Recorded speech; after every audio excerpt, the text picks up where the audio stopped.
Big Ten play football in 2020? Well, I'm no Nostradamus, but a lot has transpired today. It certainly looks like the Big Ten and my Michigan Wolverines are back in the game. Here are 5 recent things that have occurred that make it obvious that the season is a go.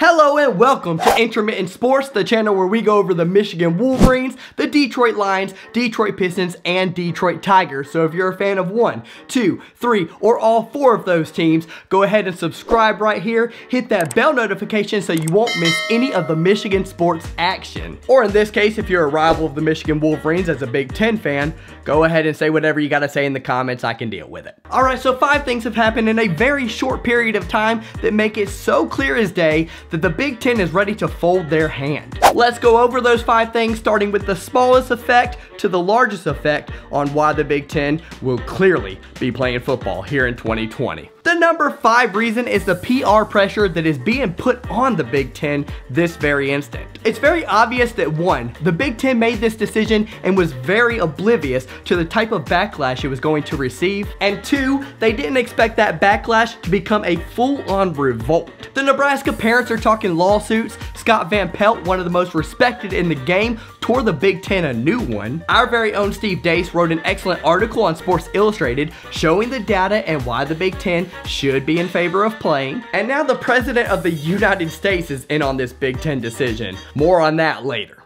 The number 4 reason on why the Big Ten is going to give in is that Steve Deace article that I just talked about. If the Michigan Wolverines are about the team, the fans watching them are about the data, and the data says, let them play. Now, some of Deace's arguments I disagree with, but most of them I do agree with. Like the fact that only 0.26% of people living in the Big Ten footprint are coming down with the coronavirus are active cases right now. And the fact that a leading cardiologist at the University of Michigan, you know, they're pretty good at this health stuff, he suggests that myocarditis is not a big enough reason to cancel the football season. There's not enough evidence there. And that seems accurate, because if the Big Ten was so concerned about that, why are they continuing to let its teams practice in their facilities? Lastly, since the Big Ten made its decision, a lot of developments have been made when you're talking about innovative testing. Plus, the numbers have gone down drastically. At one point, we were reaching almost 80,000 cases a day.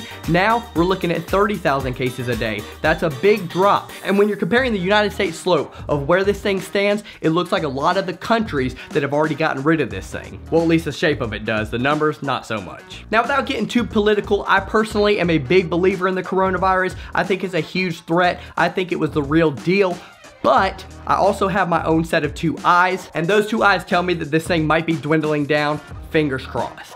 The number 3 reason why I know the Big Ten is caving is the statement it released today, which read, a White House representative reached out to the Big Ten Commissioner, Kevin Warren, on Monday to facilitate a phone call between President Donald Trump and Commissioner Warren. On Tuesday, Commissioner Warren and the President had a productive conversation. The Big Ten Conference and its return to competition task force, on behalf of the Big Ten, Council Presidents and Chancellors are exhausting every resource to help student athletes get back to playing the sport they love at the appropriate time in the safest and healthiest way possible. This after saying they would not revisit the situation and that their decision was final. Looks like they might be going back on that a bit. The Big Ten obviously continues to meet and discuss all of this stuff, which tells me one thing. It lets me know that they can no longer stand the heat. They're starting to cringe. They're starting to realize they have to give in. They have to start looking at alternative options, especially when you consider the possibility of all 3 of these other Power 5 conferences having a successful and healthy and safe season. Then the Big Ten just looks silly, and those people in the Big Ten offices look a lot like Jim Harbaugh if he loses to Ohio State one more time. Their butts are on the furnace,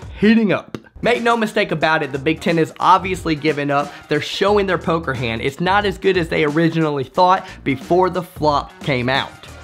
The number 2 reason goes right along with the number 3 reason. That is President Donald Trump's tweet today, which read, had a very productive conversation with Kevin Warren, Commissioner of the Big Ten Conference, huge, about immediately starting up Big Ten football. Would be good, great for everyone, players, fans, country, on the 1 yard line. Huge. Look, I consider myself an independent, and again, this is not a political channel, but let's be real here. When Donald Trump wants something, more often than not, Donald Trump gets it. Like him, love him, hate him, despise him, whatever the case is, when he has an objective or a task at hand, he makes sure that he puts the pedal to the metal and gets it taken care of. And of course he's going to remain persistent here, as he clearly has a motive. Believe it or not, these are the Midwestern states. These are some of the swing states. He wants that 2020 election in a bad way, and bringing Big Ten football to that part of the country might help him get it. You might be thinking, I won't vote for him whether we get football or not. But not everybody's thinking that, I promise you. Give these people the sport that they crave so much, and I promise you, some of the neutral people will probably throw him a bone. It's crazy, but true. Donald Trump will tweet about this every single day until the Big Ten does punch it into the end zone.